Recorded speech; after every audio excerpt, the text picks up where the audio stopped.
இந்த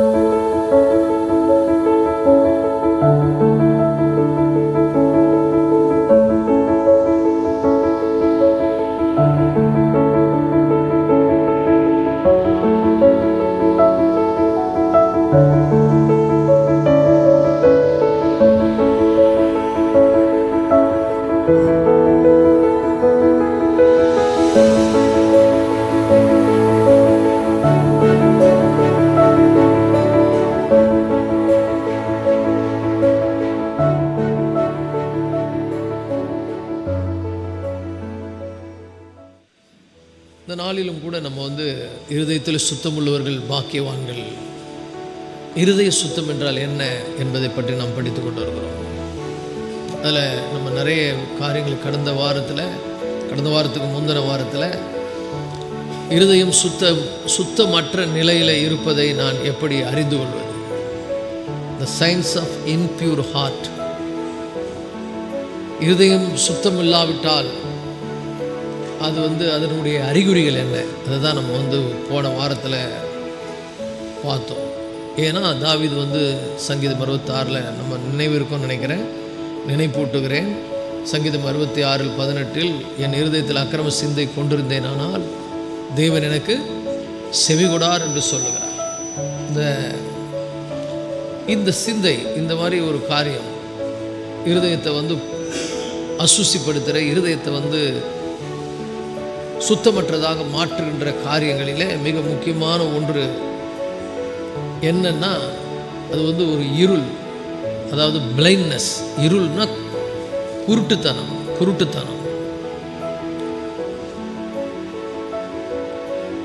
2 கொரிந்தியர் நம்ம வாசிக்கிறோம்.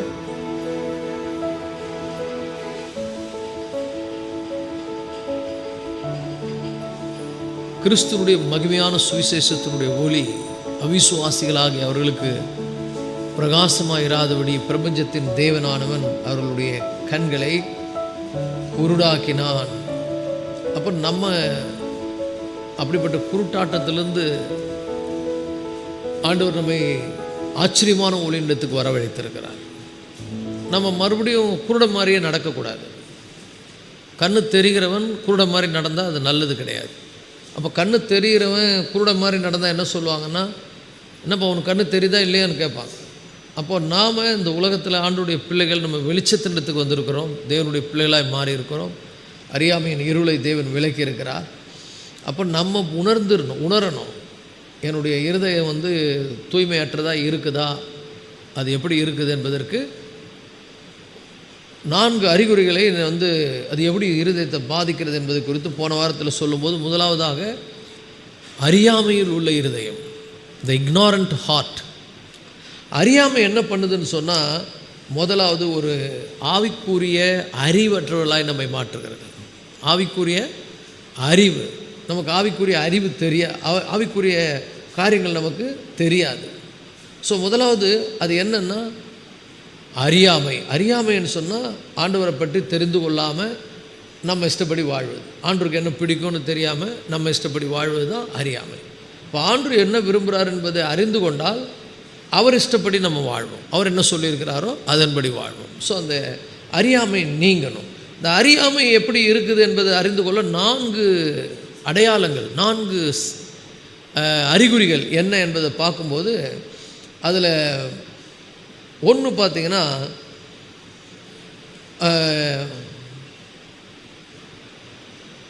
அதில் 4 காரியத்தை போன வாரம் சொன்னேன். போனதில் பார்த்திங்கன்னா, ஆண்டவர் மேலே உண்மையான அன்பு இல்லாத நிலை, ஆண்டவர் மேலே no true love for God. அதுக்கப்புறம் நோ ஃபெய்த், விசுவாசம் இல்லாத ஒரு நிலை. அதுக்கப்புறம் பார்த்திங்கன்னா ஃபால்ஸ் வர்ஷிப், போலியான ஆராதனை. ஆண்டவருக்கு உண்மையெல்லாம் இருந்துட்டு நம்ம ஆராதனை பண்ணால் அது உண்மையான ஆராதனை கிடையாது, அது போலியான ஆராதனை. அதை பற்றியே நம்ம பார்த்தோம். அதுக்கப்புறம் 4வது பார்த்தோம், அது பெருமைக்கும் பாவமும் நிறைந்த ஒரு நிலை என்பதை குறித்து பார்த்தோம். இதெல்லாம் நம்ம ஏற்கனவே பார்த்தோம். இன்றைக்கி நம்ம பார்க்க போகிறோம் மிக முக்கியமான ஒரு காரியம் என்னன்னு சொன்னால், அது சுயநீதியை மட்டும் விரும்புகின்ற ஒரு இருதயம். சுயநீதி, இந்த சுயநீதி என்னன்னு சொன்னால், சுயநீதி ரொம்ப எளிமையானது, அது புரிந்து கொள்வது. எனக்கு ஆண்டவர் தேவையில்லை, அவர் மூலம் வரக்கூடிய கிருபை தேவையில்லை அப்படி என்கிற ஒரு நிலையில் நான் இப்போ பரிசுத்தமாக தான் இருக்கிறேன், நான் எந்த பாவமும் பண்ணலை, நான் யாருக்கு என்ன துரோகம் பண்ணேன், நான் நல்லா தான் இருக்கிறேன் அப்படின்னு சொல்கிறாங்க பாருங்கள். அதுதான் அடையாளம். அது என்னென்னா சுயநீதி. எனக்கு இயேசு தேவையில்லை, அவர் மூலம் வரக்கூடிய கிருபை தேவையில்லை, அவர் மூலம் என்னுடைய பாவம் மன்னிக்கப்பட்டிருக்கிறது என்பது எனக்கு தேவையில்லை, நானே ரொம்ப நல்லவனாக தான் இருக்கிறேன், நான் ரொம்ப நல்லவன், நான் யாருக்கும் எந்த துரோகமும் பண்ணதில்லை, நான் எந்த தீங்கும் விளைவிக்கிறது, இந்த மாதிரி நிறைய மக்கள் இருக்கிறாங்க. சுயநீதி. கிறிஸ்தவர்கள் கூட அப்படி தான் இருக்கிறாங்க. அவங்க சும்மா இயேசுனால வழி அந்த கிருபையை பெற்று வாழணுன்ற ஒரு உணர்வில்லாதவர்களாக, கிருபையை பெற்றுக்கொள்ளணும், ஆண்டுடைய கிருபை ரொம்ப முக்கியம். இது என்ன பண்ணுதுன்னு சொன்னால், நம்முடைய இருதயத்தினுடைய அந்த நிலைமையை ரொம்ப கெடுத்து அது நம்மளை ஆண்டவர் விட்டு ரொம்ப தூரம் கொண்டு போகிறது. அப்போது இதை நீங்கள் புரிந்து கொள்ளணும். இந்த செல்ஃப் ரைச்சஸ் ஆர்ட், அதாவது சுயநீதி நிறைந்த இருதயம், நான் நல்லவன், எனக்கு இயேசு தேவையில்லை, அவருடைய கிருபை தேவையில்லை இப்படின்றவங்க பார்த்தீங்கன்னா ஜெபமே பண்ண மாட்டாங்க. ஏன்னா அவர் கிருபை தேவையில்லையே, நான் என் திறமையிலேயே நான் பரிசுத்தமாக வாழ்வேன், நான் ஓகே ஐம் ஓகே, கர்த்தரை தேடவே மாட்டாங்க. இந்த ஜெபம் பண்ணாத எல்லாம் பார்த்தீங்கன்னா சுயநீதியிலே இருக்கிறாங்க, நான் பர்ஃபெக்ட், நான் ஒரு இதுவும் செய்யலை. ஸோ இது என்ன பண்ணுன்னு சொன்னால், இதனுடைய சில அறிகுறிகளை நான் சொல்கிறேன். இது என்ன பண்ணும் அப்படின்னு சொன்னால், மோசம் போக்கும் தன்னம்பிக்கையை உருவாக்கும். என்ன உருவாக்கும்? மோசம் போக்கும் தன்னம்பிக்கை, அதாவது டிசிப்டிவ் செல்ஃப் அசூரன்ஸ். நம்பிக்கையாக இருப்பது தப்பு கிடையாது, வாழ்க்கை என்பது என்னது? நம்பிக்கை. ஆனால் இது என்னன்னு சொன்னால் தன்னம்பிக்கை. எனக்கு ஆண்டவர் மேலெல்லாம் நம்பிக்கை கிடையாதுங்க, நான் பார்த்துக்குவேங்க, நான் என்ன பண்ணுவேன், நானே பார்த்துக்குவேன், நான் உழைச்சா தாங்க எனக்கு நான் நல்லா இருப்பேன், ஆண்டவர் எனக்கு கொடுக்குறாரு. பேசுறதை பார்த்துருக்கீங்கல்ல ஜனங்க. அப்படின்னா எனக்கு ஆண்டவர் தேவையில்லை. அவங்க தங்களுடைய மேலே நம்பிக்கை வச்சுருக்காங்க, தன்னுடைய பலனை நம்புகிறாங்க, தன்னுடைய ஞானத்தை நம்புகிறாங்க, தன்னுடைய படிப்பு தனக்கு உண்டானவைகளை நம்புகிறாங்க. அப்போ இது என்னன்னு சொன்னால் மோசம் போக்கும் நம்மளை. எப்படிப்பட்ட ஞானம் எல்லாம் ஃபெயில் ஆகி போயிடுது, எப்படிப்பட்ட திறமையெல்லாம் சில நேரங்களில் ஒன்றும் இல்லாமல் போயிடுது. அப்போது நல்லா புரிந்து கொள்ளுங்கள். போன வாரத்தில் ஒரு அருமையான செய்தியை கிடியன்லேருந்து வந்தவர் பேசினார், ஞாபகம் இருக்குல்ல? அதில் ஒரு வசனம் சொன்னார், ஃபஸ்ட் சர்வீஸில் சொன்னார் நினைக்கிறேன், பிரசங்கி 11:9 சொன்னார். ரொம்ப அருமையான வசனம் அது. இந்த சுய நீதியை பற்றிய அதாவது தன்னம்பிக்கையை பற்றிய ஒரு காரியத்தை அது வெளிப்படுத்துது. பிரசங்கி 9:11ங்களா? 9:11 ஆமாம், 9:11. நான் திருப்பி கொண்டு சூரியனுக்கு கீழே கண்டதாவது, ஓடுகிறதற்கு வேகம் உள்ளவர்களின் வேகமும் யுத்தத்துக்கு சௌரியவான்களின் சௌரியமும் போதாது, பிழைப்புக்கு ஞானம் உள்ளவர்கள் ஞானம் போதாது, ஐஸ்வர்யம் அடைகிறதற்கு புத்திமான்களின் புத்தியும் போதாது, தயவு அடைகிறதுக்கு வித்வான்களின் அறிவும் போதாது, இவர்கள் எல்லோருக்கும் சமயமும் தேவ செயலும் நேரிட வேண்டும். நல்லா புரிந்து கொள்ளுங்கள். இதெல்லாம் போதாது, எனக்கு திறமைக்குது, ஞானங்குது, படிப்புக்குது, எனக்கு அவங்கள தெரியும், இவங்களுக்கு தெரியும், இதெல்லாம் மோசம் பண்ணிடும், ஒரு நாள் மோசம் போக்கிடும். உண்மையா இல்லையா? நம்ம கண் கூட பார்க்குறோம், மோசம் போகிறார்கள். இதுதான் மோசம் போக்கும் தன்னம்பிக்கை. அவர்களுக்கு என்ன உண்டாகணும்னா தேவனுடைய அந்த நேரம். ஆண்டு சொல்வார், இன்னும் என் நேரம் வரவில்லை. ஒவ்வொரு இடத்துல ஆண்டு சொல்வார், ஸ்திரியை உனக்கு எனக்கு என்ன, இன்னும் என் நேரம் வரவில்லை. ஆண்டு ஒரு பர்ஃபெக்ட் டைமில் எல்லாத்தையும் என்ன பண்ணுவார், செய்வார். அவருக்கு ஏற்ற நேரத்தில், இன்னொரு இடத்துல வாசிக்கிறோம், ஏற்ற அதின் காரியங்களை அதன் காலத்தில் நேர்த்தியாய் செய்கிற தேவன். அப்போ அவருடைய கிருபை நமக்கு தேவை, அவர்களுக்கு தேவ தயவு. அப்போ அந்த தேவ தயவை எப்படி பெற்றுக்கொள்ள முடியும்? அவரை தேடுவதன் மூலம். சங்கீதக்காரன் சொல்லுகிறான், உங்களுடைய கிருபைக்கு காத்திருக்கிறவர்களுக்கு, உங்களுடைய கிருபைக்கு காத்திருப்பது நல்லது, உங்களுடைய கிருபைக்கு காத்திருக்கிறவர்களுக்கு நீர் உங்களுடைய வல்லமையை விளங்க பண்ணுகிறீர். அல்லேலூயா. அப்போ நல்லா புரிஞ்சுங்க, இன்னைக்கு கூட ஏன் வந்திருக்கிறோம்? அவருடைய கிருபையை தியானிக்க தான் வந்திருக்கோம். தாவீது சொல்லுகிறார் இன்னொரு இடத்துல, உம்முடைய ஆலயத்தின் நடுவிலே நாங்கள் உம்முடைய கிருபையை என்ன பண்ணி கொண்டிருக்கிறோம், சிந்தித்து கொண்டிருக்கிறோம். இன்றைக்கி நான் உங்கள் மத்தியில் நின்று இப்போ பேசுகிறதே அவருடைய கிருபை. இது எதுவும் பேச்சுக்கல. அந்த மாதிரி சில சம்பவங்கள் என்னுடைய வாழ்க்கையில் நடந்தது. பிரசவம் பண்ணவே முடியாது, அவ்வளோ மனசு வேதனை, அவ்வளோ மன கஷ்டம், அவ்வளோ மன சோர்வு, பயம், இதெல்லாம் வந்துடுது பாருங்கள். நல்லா பயத்தை பற்றி பயப்படக்கூடாதுன்னு பேசுகிற எனக்கே அப்படி ஒரு இதுன்னா உங்களுக்கு எப்படி இருக்கும் பாருங்கள். அப்போ இதெல்லாம் ஏன் வருது, இதெல்லாம் எப்படி நடக்குது அப்படின்னா நம்ம நல்லா புரிந்து கொள்ளுங்கள். இன்றைக்கி நான் நிற்கிறேன் அப்படின்னா அவருடைய கிருபை நிற்க வச்சுக்கிறேன். எல்லாத்தையும் ஆண்டவர் என்ன பண்ணுறாரு, மாற்றி, எல்லா சூழ்நிலைகளையும் மாற்றி, எல்லாவற்றிலும் கர்த்தர் புதிய கிருபைகளை தந்து இந்த நாளில் அவருடைய வார்த்தையை உங்களுக்கு போதிக்கும்படியாய் தேவன் கொண்டு வந்திருக்கிறார். அது கிருபை. அல்லேலூயா. இன்றைக்கி விட்டுருங்க, அடுத்த வாரம் கேளுங்க. போன வாரம் சொன்னீங்களே அது என்ன மேட்டர்னு கேளுங்க, நான் உங்களுக்கு சாட்சியாக சொல்கிறேன். அல்லேலூயா. அப்போ நல்லா புரிந்து கொள்ளுங்கள். இன்றைக்கி நின்று பிரசங்கிக்கிறேன் அப்படின்னா அது தேவதயம், அவருடைய இரக்கம். எத்தனை அற்புதமான தேவன், எவ்வளவு மகிமையான தேவன். அவர் சமூகத்துக்கு போனாலே ஒரு பெரிய அலாதி இன்பம். அவர் சமூகத்துக்கு போகும்போது அவ்வளோ பெரிய பலன், அவ்வளோ பெரிய தெளிவு, அவ்வளோ பெரிய விடுதலை அவர் கொடுக்கிறார். ஒரு ஆமென் சொல்லுவோமா? அப்போ நமக்கு தேவ தயவு தேவை. அவருடைய காலம், அவருடைய நேரத்துக்காக காத்திருப்பது ரொம்ப அவசியம். அவருடைய நேரத்துக்கு காத்திருப்பது, அவருடைய தயவை பெற்றுக்கொள்வது. அப்போது இந்த நல்லா புரிஞ்சு கொள்ளுங்கள், இந்த சுய நீதி நிறைந்த இருதயம் என்ன பண்ணுன்னா தன்னம்பிக்கையை மட்டும்தான் கொடுக்கும். என்ன நம்பிக்கை? செல்ஃப் ரைச்சஸ்னஸ் கிவ்ஸ் என்னது, அது ஒரு செல்ஃப் அசூரன்ஸ், ஒரு தப்பான ஒரு நம்பிக்கையை கொடுத்துரும். இது நான் எப்படி உங்களுக்கு நான் சொல்கிறது விளங்கும்னு நினைக்கிறேன். நீங்கள் ஆண்டவர் மேலே நம்பிக்கை வைக்காமல், ஜெபம் பண்ணாமல், அவர் மேலே அன்பு வைக்காமல், அவரை நேசிக்காமல் இந்த உலகத்தில் நல்லா வாழ்ந்துருவேன்னு நினச்சி கனவு கூட காணாதீங்க.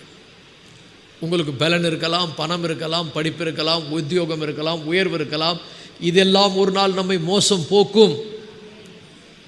ஆனால் அவர் நம்மோடு இருப்பாரானால், அவருடைய தயவு நம்மோடு இருக்குமானால், அவருடைய கிருபை இருக்குமானால், ஒவ்வொரு நாளையும் நம்ம என்ன பண்ணலாம், வெற்றியோடு நம்ம கடந்து போகலாம். அற்புதமானவர், அதிசயமானவர். அவரை நேசிக்கிற இருதயம் தேவை. எனக்கு அவர் தேவையில்லை, நானே பார்த்துக்குவேன் அப்படின்றவங்க அவர் கூட டைம் ஸ்பெண்ட் பண்ண மாட்டாங்க, அவரை தேட மாட்டாங்க. தாவீது சொல்லுகிறான், கர்த்தரை தேடுகிறவர்களுக்கு ஒரு நன்மையும் குறைவுபடாது. நீதிமான்களே அவரை தேடுங்கள், அவரை தேடுகிறவர்களுக்கு ஒரு குறைவு வராது. அப்போ முதல்ல இந்த சுய நீதி நமக்கு என்ன கொண்டு வந்துடும், மோசம் போக்கும் தன்னம்பிக்கை கொண்டு வந்துடும். அடுத்து பார்த்தீங்கன்னா இது ஒரு ஒழுக்க நெறி போதுமானது என்ற வீண் எண்ணம் வந்துடும். என்ன எண்ணம்? வீண் எண்ணம். நான் பர்ஃபெக்டாக இருக்கிறேன், அது பரவாயில்ல, அதான் நான் ஓகே, எனக்கு தெரியும் எப்படி நான் வாழணும்னு, எனக்கு தெரியும் எப்படி பேசணும்னு, எனக்கு தெரியும் எப்படி இந்த விஷயத்தை டீல் பண்ணணும்னு. வீண் எண்ணம். நமக்கு தெரியாது. எல்லாம் பிளான் பண்ணி போனால் அங்கே எல்லாமே மாறிடும், வேறு மாதிரி ஆகிடும். பார்த்துருக்கீங்களா? அப்படி பண்ணிடலாம் அப்படி பண்ணிடலான்னு பிளான் பண்ணி போவோம், ஒன்றுமே நடக்காது. என்ன அழகாக உலகத்தான் சொல்கிறா பாருங்க, நினைத்ததெல்லாம் நடந்து விட்டால் தெய்வம் ஏதும் இல்லை, ஆனால் ஜெபிக்கிறவங்களுக்கு காரியங்களை கர்த்தர் வாய்க்க பண்ணுவார். கர்த்தரை தேடணும், அவர் மேலே பற்றா இருக்கணும், ஒவ்வொரு நாளும் அவரை என்ன பண்ணணும்னு நேசிக்கணும், அவரோடு கூட இருக்கணும்.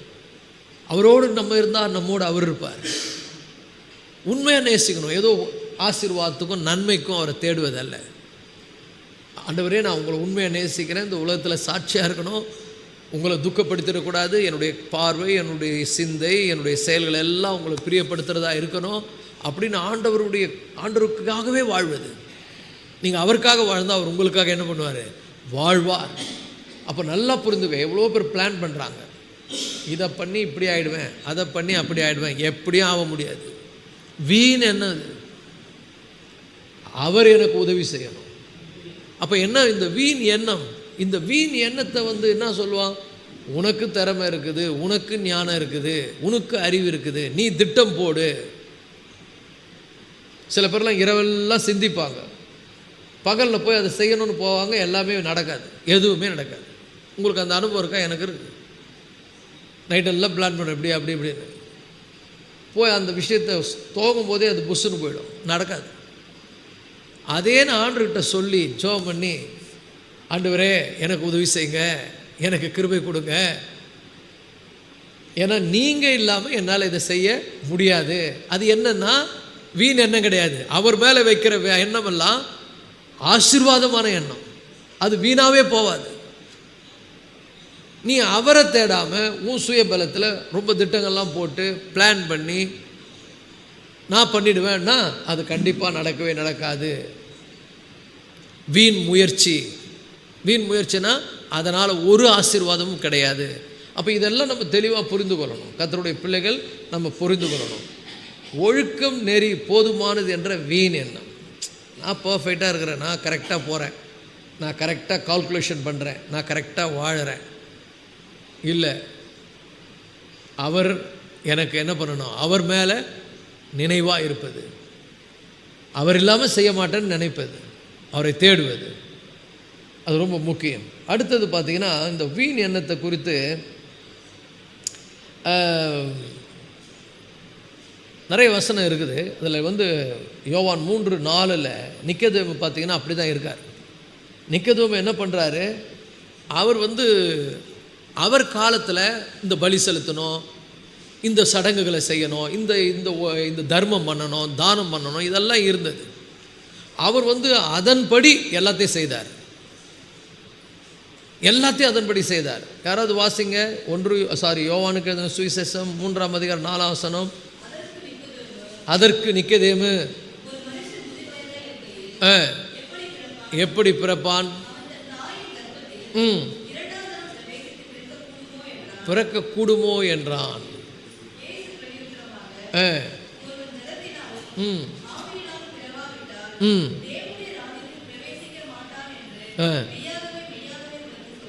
ஆமென்.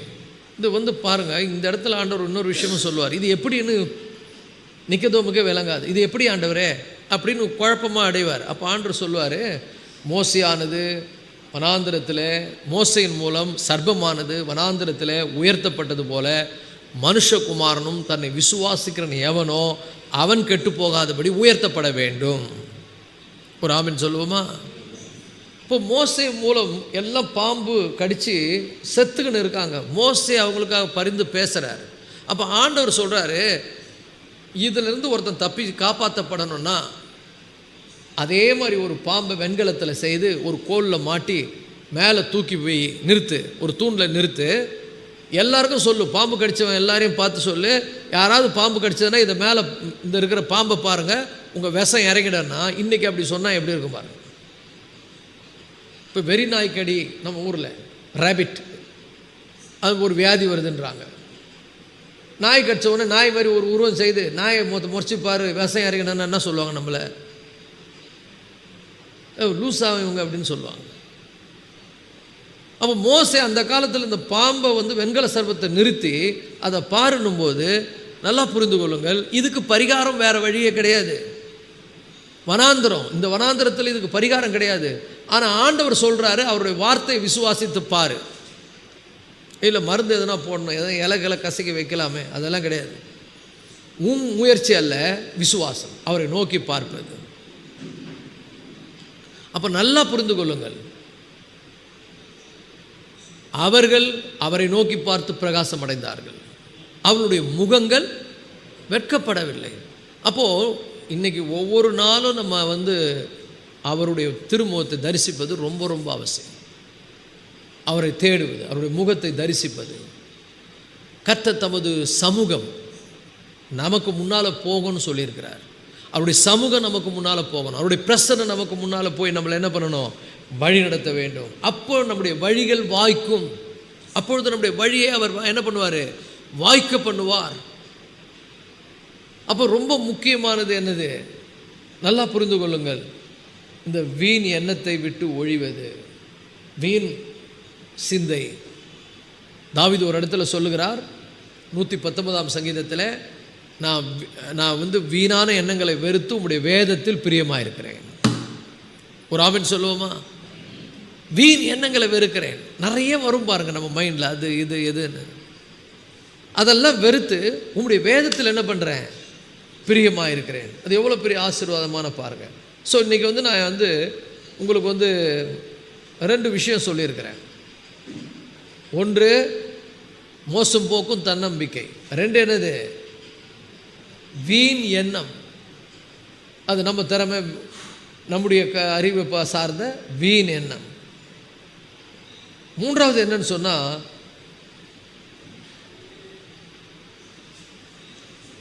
Falls confidence.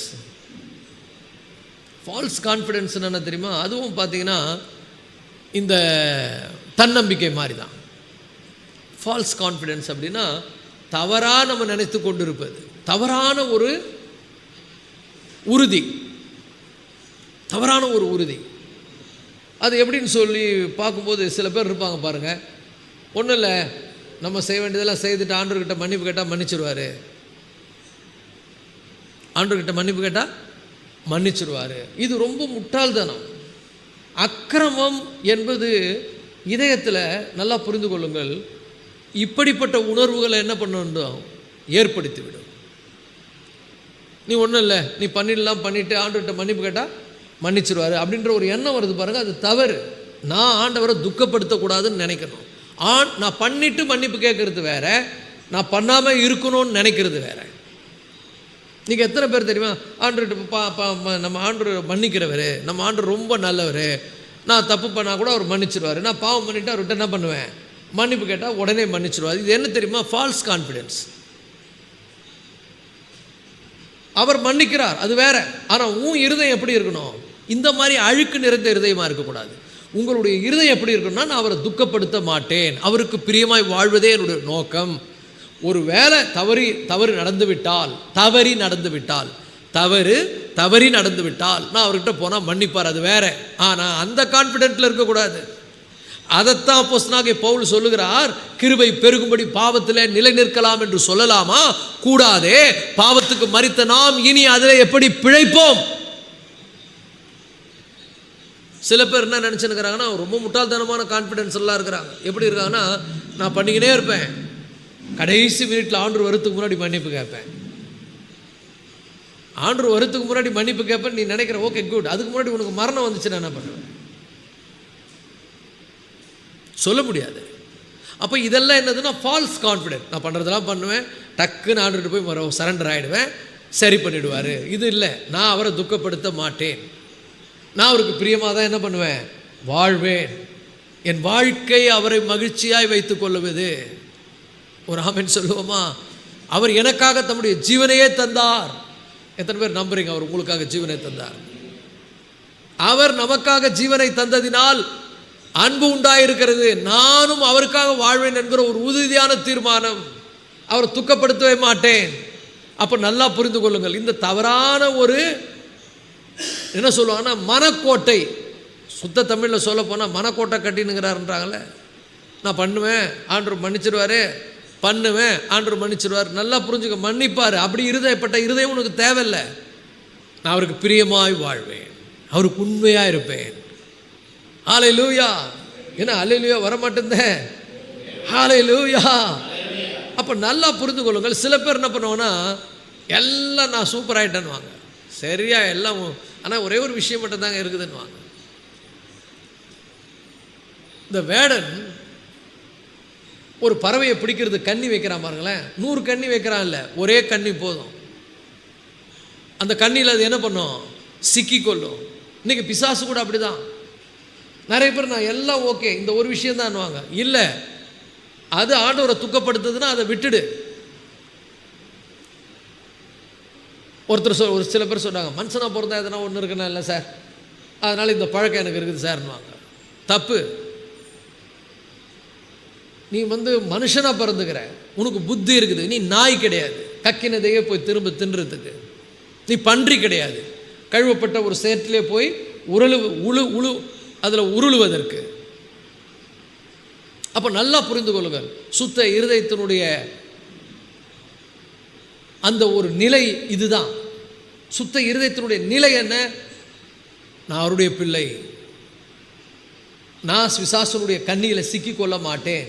பிசாசு கண்ணி வைப்பான், எல்லா கண்ணிக்கும் பிசாசனுடைய கண்ணிகளுக்கு பைபிள் சொல்லுது, மனுஷனுக்கு செம்மையாய் தோன்றும் வழிகள் உண்டு, அதனுடைய முடிவோ மரண வழிகள். அப்போ நல்லா புரிந்து கொள்ளுங்கள், கர்த்தருக்கு பயப்படுகிற பயம் நம்முடைய இருதயத்தில் இருக்க வேண்டும்.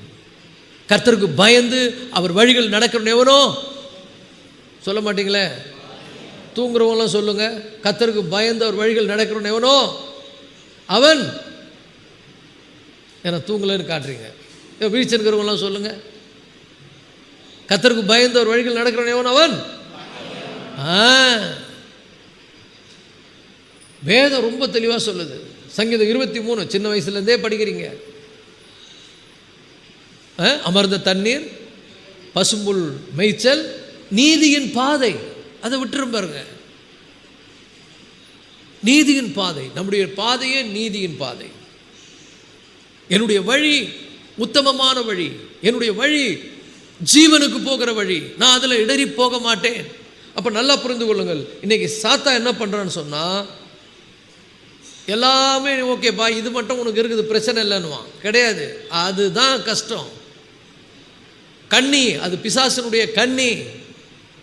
அதிலிருந்து நம்ம என்ன பண்ணணும்? தப்பித்து கொள்ள வேண்டும், அதிலிருந்து நம்ம காப்பாற்றப்பட வேண்டும். ஏன்னா அது நம்முடைய இருதயத்தை என்ன பண்ணும்? ரொம்பவும் அது பாழாக்கி போடும். உண்மையான ஆண்டவருடைய பிள்ளைங்க பாவ வாழ்க்கையை குறித்து மகிழ்ச்சி அடையவே மாட்டாங்க. பக்கத்தில் பார்த்து சொல்லுங்கள், உண்மையான ஆண்டவருடைய பிள்ளைங்க பாவ வாழ்க்கையை குறித்து மகிழ்ச்சி அடையவே மாட்டாங்க. அவங்களுக்குள்ளேயே ஒரு வேதனை இருக்கும். அவங்களுக்குள்ள ஒரு உண்மையான தேவனுடைய பிள்ளைங்க, நீ மனுஷனாக இருந்தால் இது உனக்கு நடக்கும், நீ மிருகமாக இருந்தால் இது நடக்காது. நீ மனுஷனாக இருந்தால் என்ன சொல்லுவேன்னா, ஐயோ நான் இப்படி இருக்கிறேனே, இந்த மாதிரி நிலையில் இருக்கிறேனேன்னு சொல்லி ஃபீல் பண்ணுவேன். அப்போஸ்தலனாகிய பவுல் ரோமர் 7ஆம் அதிகாரத்தில் 15ஆம் வசனத்தில் ரொம்ப ஃபீல் பண்ணுறார். அவர் நான் உள்ளான நிலையில் ஆண்டவருக்கு பிரியமாக இருக்க விரும்புகிறேன், ஆனால் நான் விரும்புகிறத செய்யாமல் வெறுக்கிறதே என்ன பண்ணுறேன்? செய்கிறேன். எப்படி எனில், நிறைய பேருக்கு இந்த நிலை இல்லைங்க, செய்கிறது தான் உங்களுக்கு பிடிக்கும், இது செய்கிறது தான் பிடிக்கும். பவுல் என்ன சொல்கிறாரு? எனக்கு பிடிக்கலன்றார். நான் இப்படி செய்கிறதே பிடிக்கல. பக்கத்தில் பார்த்து கேளுங்க, நீ செய்கிறது எதெல்லாம் பிடிக்கல உனக்குன்னு கேளுங்க, எதெல்லாம் பிடிக்கல, என்னெல்லாம் பண்ணுறேன்னு கேளுங்க. ஐயோ அது பெரிய லிஸ்ட்டே போகும். அதை பிடிச்சி செய்கிறீங்களா, பிடிக்காமல் செய்கிறீங்களா? சில பேருக்கு இந்த கோல் சொல்கிற புத்தி இருக்கும். இங்கே சொல்கிறது, அங்கே சொல்கிறது, அங்கே சொல்கிறது, இங்கே சொல்கிறது. இதை பிடிச்சி செய்கிறாங்களா, பிடிக்காமல் செய்கிறாங்களா அவங்களுக்கே தெரியல. என்றைக்காவது அதை குறித்து ஃபீல் பண்ணியிருக்காங்களா? எப்படி எனில், நான் செய்கிறது எனக்கே பிடிக்கல அப்படின்னு சொல்ல முடியுமா? சொல்ல மாட்டாங்க. அதை விரும்பி செய்வாங்க. சில பேர் இச்சையினோடு இருப்பாங்க. ஐயோ நான் இப்படி இருக்கிறேனே அப்படின்னு நினைக்க மாட்டாங்க. அப்போஸ்தலனாகிய பவுல் சொல்றார், எப்படி என்றால் நான் செய்கிறது எனக்கே பிடிக்கல, நான் என்ன இப்படி இருக்கிறேன். சில பேருக்கு ஜெபம் பண்ணாமல் இருந்தால் ரொம்ப பிடிக்கும். ஐயோ நான் ஜெபம் பண்ணாமல் இருக்கிறேன்னு ஃபீல் பண்ணவே மாட்டாங்க. ஆனால் ஜெபம் பண்ணாமல் ஆண்டவரை தேடாமல் எப்படி வாழ முடியும்? மீன் நீரின்றி சிறிது வாழும், ஆனால் நான் நீரின்றி வாழவே முடியாது, சிறிது கூட வாழ முடியாது. அல்லேலூயா. அப்போ நல்லா புரிந்து கொள்ளுங்கள், கர்த்தருடைய பிள்ளைகளை, பாவத்தில் மகிழ்ச்சி அடையாதீங்க, பரவாயில்லன்னு நினைக்காதீங்க, இது ஒன்றும் தப்பு கிடையாதுன்னு சொல்லாதீங்க, இது என்ன பெரிய குற்றமானு நினைக்காதீங்க. நீங்கள் செய்கிறத உணர்ந்து, எப்படி எனில் நான் செய்கிறது எனக்கே பிடிக்கலை. என்ன சொல்கிற பாருங்க, பிடிக்கலை, நான் விரும்புகிறதை செய்யாமல் நான் வெறுக்கிறதையே செய்கிறேன். இன்னைக்கு நிறைய பேர் அப்படி தான், விரும்புகிறத செய்யறதில்ல, இதுதான் நிலை. இந்த ஃபீலிங் இருந்தால் நீ உண்மையான ஆண்டவருடைய பிள்ளை. நான் என்ன இப்படி இருக்கிறேன், நான் விரும்புகிறத செய்யலை, நான் வெறுக்கிறதையே செய்கிறேன், நான் இப்படி நடக்கிறேனே. அப்போ நல்லா புரிந்து கொள்ளுங்கள், முதல்ல பாவத்தை வெறுக்கிற ஒரு நிலைக்கு நம்ம வரணும். அப்போ தான் இருதய சுத்தமே ஆரம்பிக்குது. பாவத்தை என்ன பண்ணணும்? ஐயோ, நான் அப்படிலாம் இருக்கக்கூடாது, நான் தேவனுடைய பிள்ளை, நான் விரும்புகிறதை செய்யாமல் வெறுக்கிறதையே செய்கிறேன். ஸோ நல்லா புரிந்து கொள்ளுங்கள், the true believer hates sin. உண்மையான விசுவாசி பாவத்தை என்ன பண்ணுவாங்க? வெறுப்பாங்க. ஒரு ஆமென் சொல்லுங்க. பாவத்தை விரும்ப மாட்டாங்க. அப்போ நல்லா புரிஞ்சுங்க, இந்த பாவத்தை விரும்பினா என்ன ஆகுனா, நீங்களே போய் கண்ணியில் விழுந்துருவீங்க. அதுக்கான வழியை திறந்து பிசாசு என்ன பண்ணுவான்னா, உங்களை கொண்டு போய் அதில் விழ வச்சிருவான். you will fall into the snare. அப்போ நீங்கள் பாவத்தை வெறுத்தா தான் தப்பிப்பீங்க. நிறைய பேர் என்னன்னா, அநீதியில் பிரியப்படுவது, மாம்சத்தின் கிரியையில் நீங்கள் பிரியப்பட்டால் கண்டிப்பாக நீங்கள் அதில் விழுந்து விடுவீர்கள். இன்னொன்று, ஆண்டவர் ரொம்ப கஷ்டப்படுவார். தப்பு செய்யணும்னு விரும்புனீங்க, பாவ வாழ்க்கையில் விரும்புனீங்க. 2 தெசலோனிக்கரில் வாசிக்கிறோம். 2 தெசலோனிக்கர் 2ஆம் அதிகாரம் 11-12 இந்த மாதிரி பாவ விருப்பத்திலே வாழ்களுடைய நிலை என்ன தெரியுமா? ரொம்ப டேஞ்சரஸ். 2 தெசலோனிக்கர் 2:11 ஆகையால் சத்தியத்தை விசுவாசியாமல், நல்லா புரிஞ்சுங்க, அநீதியில் பிரியப்படுகிறவர்களா நீங்க இருக்கிறீங்களா? அநியாயம் பண்றதுல பிரியமா இருக்கிறீங்களா? என்னென்ன அநியாயம் பண்றோம் நம்ம? அநியாயத்தை சில பேர் விரும்பியே செய்யறாங்க. பிறருடைய பொருளை எடுத்துக்கொள்வது, பிறருடைய பொருளை அபகரிப்பது விரும்புறாங்க. நான் நல்லா வாழ்ந்துருவேன்னு நினைக்கிறாங்க. வாழ முடியாது. பிறரை வேதனைப்படுத்தி அதில் சந்தோஷப்படுவது விரும்புகிறாங்க நிறைய பேர். இது ரொம்ப மோசம். தேவனுடைய பிள்ளைகள் அநீதியில் பிரியப்படக்கூடாது. இந்த வசனம் தெளிவாக சொல்லுது, ஆகையால் சத்தியத்தை விசுவாசியாமல். நான் சொல்கிறது சத்தியம். இதை நீங்கள் வாமிட் பண்ணிட்டு சத்தியத்தை விசுவாசியாமல் நான் அநீதியாய் வாழ்வேன் என்று அநீதியில் பிரியப்படுகிற யாவரும் ஆக்கினைக்குள்ளாக தீர்க்கப்படுவார்கள்.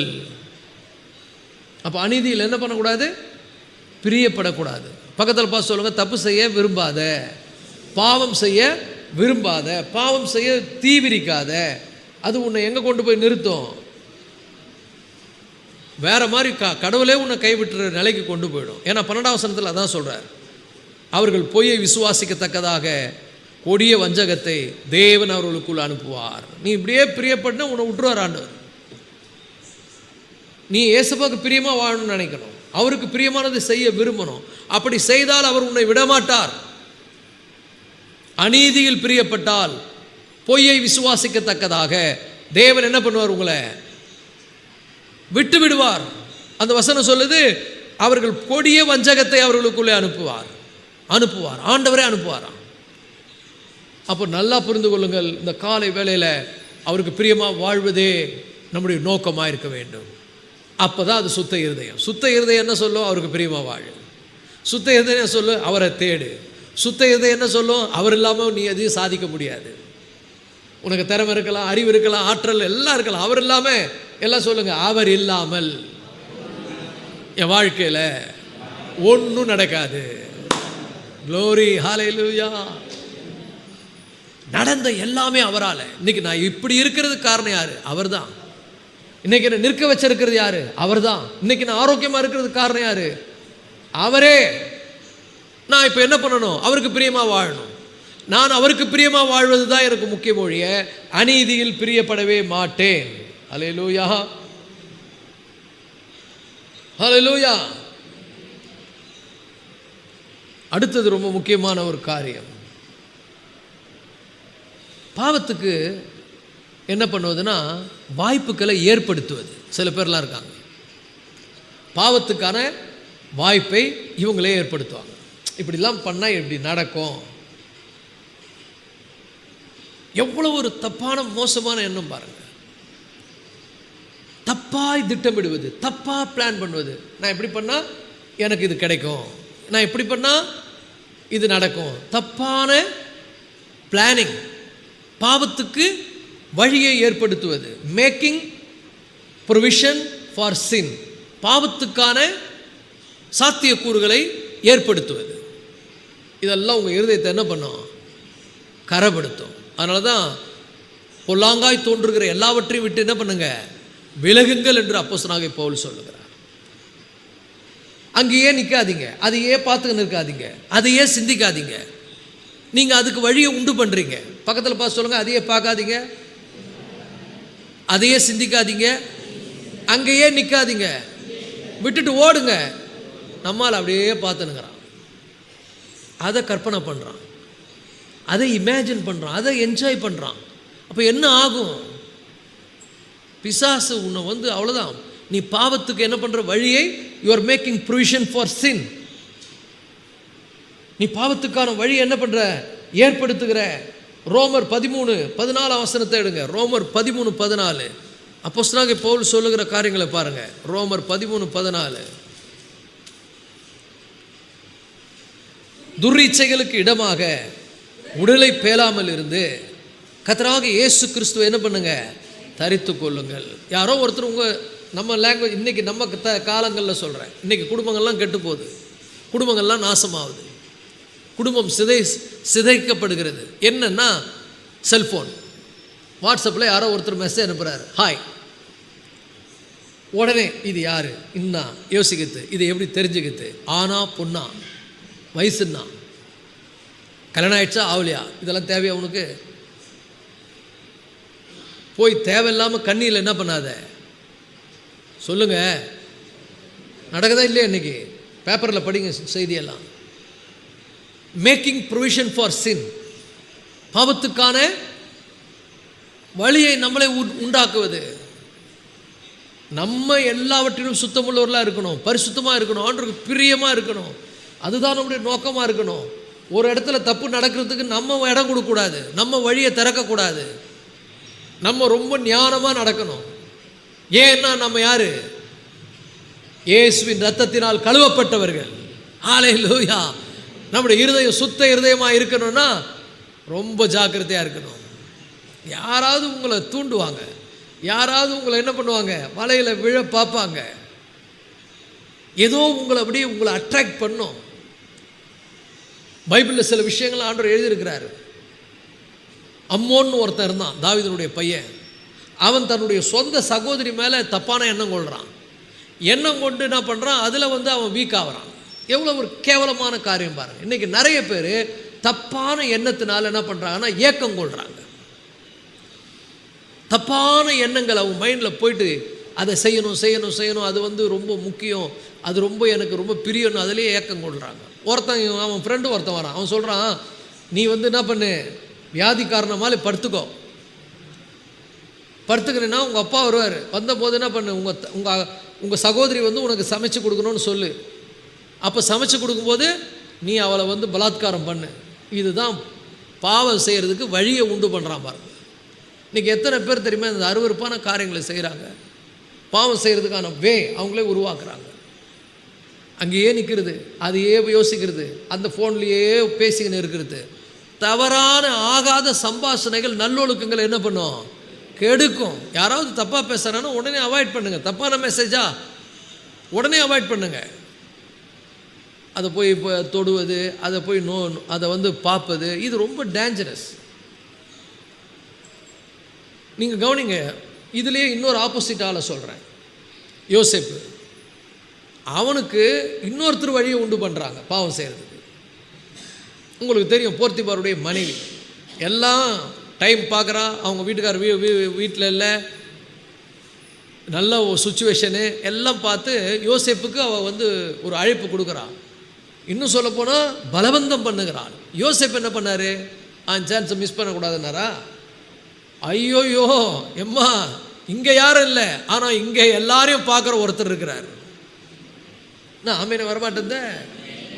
அவருக்கு முன்பாக நான் இப்படிப்பட்ட பாவத்தை செய்வது எப்படின்ட்டு ஓடனா பாருங்க. அப்படி தான் நம்ம ஓடணும். எல்லா விஷயங்களிலும் பாவத்தை விட்டு ஓடுவது, அதற்கான வழியே உண்டாக்கக்கூடாது, அந்த வழியை அடைப்பது, அதுக்கான கதவுகளை திறக்கக்கூடாது. இன்னைக்கு பிசாசு என்ன பண்ணுறான், தவறான போதனைகள், தவறான ஆலோசனைகள், துராலோசனைகள். இன்றைக்கே உங்கள் ஃபோனில் யாருக்கிட்டையாவது ரொம்ப நேரம் நீங்கள் தப்பாக பேசிகிட்ருக்கீங்கன்னா அந்த ஃபோன் கான்டாக்டை உடனே டெலீட் பண்ணுங்க. அந்த அந்த அந்த காரியங்கள் உங்களை விட்டு விலகணும். அது உங்களுடைய வாழ்க்கையை சீரழிச்சிடும். அது உங்களுடைய எதிர்காலத்தை ஸ்பாயில் ஆக்கும். ஆரம்பம் ரொம்ப நல்லா இருக்கும், ஆனால் முடிவில் அது பேப்பரில் வரும், யூடியூப்பில் வரும், எல்லாத்துலேயும் வரும். அப்போது உங்களுடைய வாழ்க்கை நாசமாய் போய்விடும். பிசாசு கண்ணி வைத்திருக்கிறான். ஒரு பறவை, ஒரு குருவி தன் பிராணனை வாங்கும் கண்ணியை அறியாமல் அதற்குள் விழ தீவிரிக்கிறது போல நிறைய பேர் என்ன பண்ணுறாங்க, தீவிரமாக இருக்கிறாங்க தப்பு செய்கிறது. ரொம்ப டேஞ்சரஸ். ஆகாத சம்பாஷணை நல்லொழுக்கங்களை என்ன பண்ணும், கெடுக்கும். Bad friendship is very bad. நல்ல நண்பர்கள் இருக்கிறாங்க, அப்படிப்பட்டவங்களை தேர்வு செய்யுங்க. நல்ல நண்பர்களோடு நல்ல உரையாடல்கள் பேசுங்க, நல்ல காரியங்களை பேசுங்க. எப்படி இந்த உலகத்தில் நம்ம நல்லா இருப்பது, ஆண்டவருக்கு பிரியமாக வாழ்வது, சாட்சியாக இருப்பது, அந்த மாதிரி ஒரு ஃப்ரெண்ட்ஷிப் உருவாக்குங்க. தவறான ஆலோசனை கொடுக்குற அம்மோனுடைய நண்பர்களை மாதிரி ஆட்களை வைக்காதீங்க. அவங்க உங்களை கொண்டு போய் உங்களை நாசப்படுத்தி விடுவார்கள். அவருடைய வேலையை என்ன பண்ணுவது, தப்பாக உங்களை கொண்டு போவது, உங்களை தவறாக என்ன பண்ணுவது, நடத்துவது. துர்ச்சைகளுக்கு இடமாக உடலை பேணாமல் இருந்து கர்த்தராகிய இயேசு கிறிஸ்துவை என்ன பண்ணுங்க, தரித்து கொள்ளுங்கள். ஒரு ஆமென் சொல்லுவோமா? இதில் ரொம்ப முக்கியமானது என்னன்னு சொன்னால் என்டர்டைன்மெண்ட். இந்த ப்ரொவிஷன் ஃபார் சின், பாவம் செய்கிறதுக்கான வழியை எப்போ ஏற்படுத்துகிறோம் தெரியுமா? என்டர்டைன்மெண்ட்டில் தான். நான் பொழுதுபோக்க போகிறேன். பொழுதுபோக்குறது தப்பு இல்லை. You can enjoy, you can go to the beach and see the seashore. அந்த பீச்சை பார்க்கலாம், அது ஆண்டு உண்டாக்குன தேவனை பார்க்கலாம். அங்கே போய் யாரையும் பார்த்துன்னு கூடாது. Entertainment is good. ஆனால் இந்த என்டர்டைன்மெண்ட் சில பேர் பார்த்தீங்கன்னா தேவையில்லாத காரியங்களுக்கு நேரங்களை கொடுப்பாங்க. அந்த வீடியோ பார்க்குறது, இந்த வீடியோ பார்க்குறது, அதில் போய் ரொம்ப நேரம் போகிறது, இது டேஞ்சரஸுங்க. நமக்கு எவ்வளோ வேலை இருக்குது, வாழ்க்கையில் எவ்வளோ செய்ய வேண்டிய காரியங்கள் இருக்குது. அதையெல்லாம் விட்டுட்டு தப்பான காரியங்களுக்கான என்டர்டைன்மெண்ட், ரொம்ப நேரம் பேசுவது, இதுவும் என்டர்டைன்மெண்ட்டு. சில பேர் ஃபோனில் பேசிக்கிட்டே இருப்பாங்க பார்த்தீங்களா? சில பேர் கூடி பேசிக்கிட்டே இருப்பாங்க. Very dangerous, very dangerous. ஏன்னா பேசுகிறது தப்பு இல்லை, நம்ம ஃப்ரெண்ட்ஷிப் இருக்குது தப்பு இல்லை, நம்ம பேசலாம். ஏன்னா எல்லாருக்கும் போர் அடிக்கிற மாதிரி மூஞ்சி வச்சுக்கிறீங்க. ஏன்னா சில விஷயம் சொல்லும்போது அப்படி தான் மூஞ்சி வச்சுக்கிறீங்க. மாத்திரை கொடுக்கும்போது எப்படி இருக்கும், நல்லா இருக்குமா? இருக்காது, கசப்பாக தான் இருக்கும். இப்போ மாத்திரை போடுற நேரம் போட்டுங்க, எல்லோரும் நல்லா புரிஞ்சுங்க. ஃப்ரெண்ட்ஷிப் இருப்பது நல்லதல்ல, டைம் ஸ்பெண்ட் பண்ணுவது தவறு அல்ல. இப்போ நமக்கு கல்லூரியில் கூட படிக்கிற பிள்ளைகளுக்கு ஃப்ரெண்ட்ஸுங்க இருக்காங்க, பள்ளியில் நண்பர்கள் இருக்கிறாங்க, ஊரில் நண்பர்கள் இருக்கிறாங்க, தப்பு கிடையாது. ஆனால் எந்நேரமும் அவங்க கூட போய் டைம் ஸ்பெண்ட் பண்ணிங்கன்னா வேதம் சொல்லுகிறது மிகுதியான பேச்சினால பாவம் உண்டாகும், உண்டாகாமல் இருக்காது. அளவோடு காரியங்களை வைத்துக்கொள்வது. ஃப்ரெண்ட்ஷிப் கூட ஒரு அளவு இருக்குது. என்னதான் நட்பாக இருந்தாலும் எல்லை இருக்கிறது. அந்த எல்லையை மீறி நம்ம என்ன பண்ணக்கூடாது, காரியங்களை செய்யக்கூடாது. அப்போது துர்ச்சைகளுக்கு இடம் கொடுக்காதபடிக்கு, துர்செய்கைகளுக்கு இடம் கொடுக்காதபடிக்கு நம்ம ப்ரொடெக்ட் பண்ணி கொள்வது ரொம்ப ரொம்ப ரொம்ப ரொம்ப முக்கியம். இதில் மிக முக்கியமானது பொழுதுபோக்கு. பொழுதுபோக்குன்னா செல்ஃபோனில் இன்றைக்கி நிறைய பொழுதுபோக்குறாங்க. சர்ச்சு கூட செல்ஃபோன் கொண்டு வராங்க. சில பேர் செல்ஃபோனை சர்ச்சுக்குள்ளே யூஸ் பண்ணுறாங்க. ஆனால் என்ன பண்ணுவாங்க, சில பேர் 24 மணி நேரம் செல்ஃபோன்லேயே இருப்பாங்க. அவங்களுடைய நிலை என்ன, அவங்களோட கவனித்து பாருங்கள், சாபத்திலே இருப்பாங்க. சில வீடுகளில் செல்லு இருக்காது, 24 மணி நேரம் சீரியல் ஓடிட்டுருக்கோம். 24 மணி நேரம் சில வீடுகள்லாம் இருக்குது, அப்படியே வாழ்க்கையில் இம்ப்ரூவ்மெண்ட்டே இருக்காது. No improvement, no change, no blessing. ஏன்? தகாத முறையில் பொழுதை போக்குவது. ஆனால் 1 மணி நேரம் ஜபத்தில் உட்கார சொல்லுங்கள், அவ்வளோதான், மூளைலாம் சூடாகிடும் அவங்களுக்கு. மூளை அப்படியே கொதிக்கும், ரத்த கொதிப்பே வந்துடும் அவங்களுக்கு. கொஞ்சம் நேரம் ஆகிடுச்சுன்னா அப்படியே மூஞ்சி அப்படியே மாறும். அதே செல்ஃபோனை கையில் கொடுத்து உட்கார வைங்க, பார்த்துக்கினே இருப்பாங்க, எவ்வளோ நேரம்னா பார்ப்பாங்க. பொழுதுபோக்குவது. சில பேர் கூட டைம் கணக்கில் மணிக்கணக்கில் பேசுவாங்க. சொந்த மனைவி கிட்ட பேச மாட்டாங்க, ஊரில் இருக்கிற எல்லாருக்கிட்டையும் பேசுவாங்க. சில பெண்கள் இருக்கிறாங்க, சொந்த கணவன்கிட்ட பேச மாட்டாங்க, ஊரில் இருக்கிற எல்லா ஆம்பளைங்கிட்ட பேசுவாங்க. நான் சொல்கிறேன் கர்த்தருடைய பிள்ளைகளை, இது ஆகாத சம்பாஷணை. Don't make provision for sin. பாவத்துக்கான வழிகளை என்ன பண்ணாதீங்க, உண்டாக்காதீர்கள். நீங்கள் ஆண்டவருடைய பிள்ளை, உங்கள் இருதயம் பரிசுத்தமாய் காக்கப்பட வேண்டும். உங்கள் சிந்தை எப்படி இருக்கணும்? அவருக்கு பிரியமாக வாழ்வது தான் உங்களுடைய நோக்கமாக இருக்கணும். ஒரு ஆமென் சொல்லுவோமா? அப்போ தகாத விதமாய் நீங்கள் உங்களுடைய நேரங்களை வீணடிப்பீர்களானால் ரொம்ப டேஞ்சரஸ். சில பேர் சாப்பாடு சாப்பிடும் போதும் செல்ஃபோன், டாய்லெட் போகும்போதும் செல்ஃபோன், சாப்பாடு செய்யும் போதும் செல்ஃபோன், படுக்கும் போதும் செல்ஃபோன். நீயும் உன் செல்ஃபோனும் நாசமாய் போக கடவுது.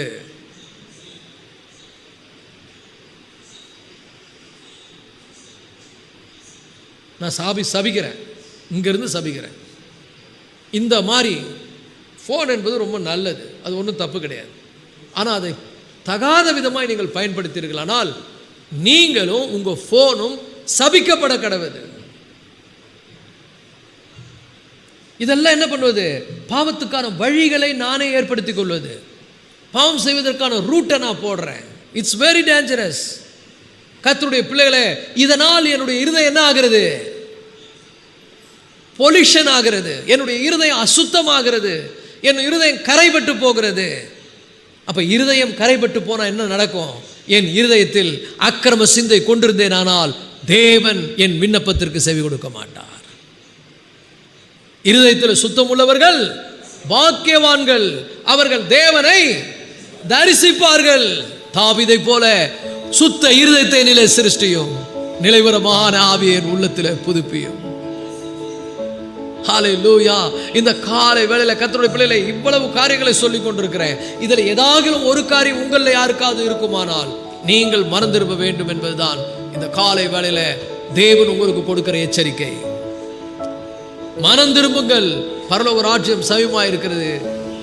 கர்த்தருடைய பிள்ளைகளே, உங்களுடைய போலித்தனமான வாழ்க்கை, சுய நம்பிக்கை, சுய நீதி,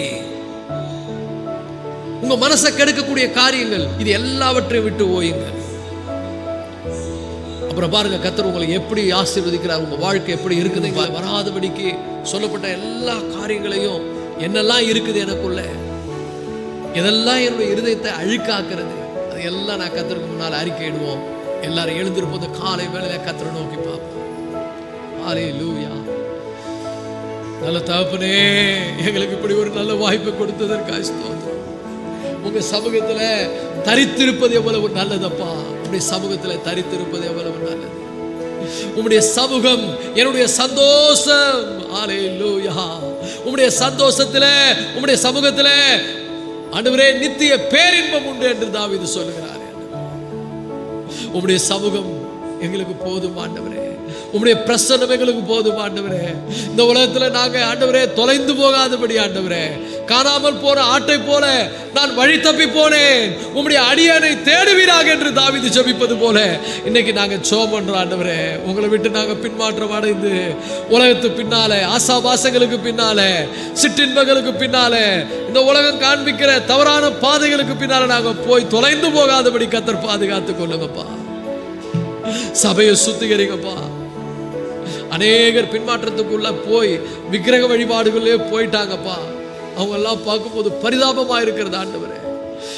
ஆண்டவரே அப்பா சோத்திரப்பா, ஜீவனுள்ள தேவனை விட்டு விலகுகிறதுக்கு ஏதுவானே பொல்லாத இருதயம் இன்னைக்கு நிறைய பேருக்கு இருக்கிறது ஆண்டவரே. ஜீவனுள்ள தேவனை விட்டு விலகுகிறதுக்கு ஏதுவான பொல்லாத இருதயம் உங்களில் ஒருவனுக்கு உண்டாகாதபடிக்கு எச்சரிக்கையாயிருங்கள் என்று சொல்லப்பட்டிருக்கிறது. உங்களை உங்ககிட்ட இருந்து எங்களை பிரிக்கிற எந்த ஒரு காரியமும் எங்க வாழ்க்கைக்கு வரவே வேணாம் ஆண்டவரே, வரவே வேணாம் ஆண்டவரே. வாழ்நாளெல்லாம் உங்களுக்கு பிரியமாய் வாழ எங்களை அர்ப்பணிக்கிறோம். முழு சபையை அர்ப்பணிக்கிறோம். இந்த முதல் ஆராதனைக்கு வந்திருக்கிற ஒவ்வொருவரையும் நாங்கள் அர்ப்பணிக்கிறோம் ஆண்டவரே. உங்களை தூக்கப்படுத்தி வாழுகிற வாழ்க்கை வேணாம், உங்களுக்கு பிரியமா வாழ எங்களை அர்ப்பணிக்கிறோம். இங்கே வந்து ஒரு ஆண்டவரே மத கூடாரமாக இந்த சபை மாறக்கூடாது. இது ஒரு ஆவிக்குரிய ஆண்டவரே ஒரு கத்தாவே மாளிகையாய் கட்டி எழுப்பப்படணும்.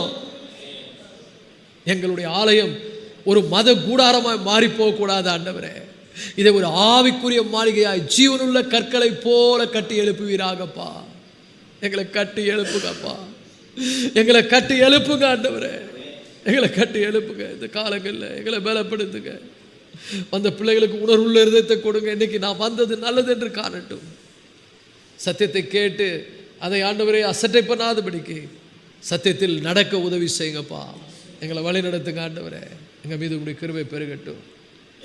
கர்த்தராகிய இயேசு கிறிஸ்துவின் மூலம் வேண்டிக் கொள்கிறோம் எங்கள் ஜீவனுள்ள நல்ல தகப்பனே. ஆமென்.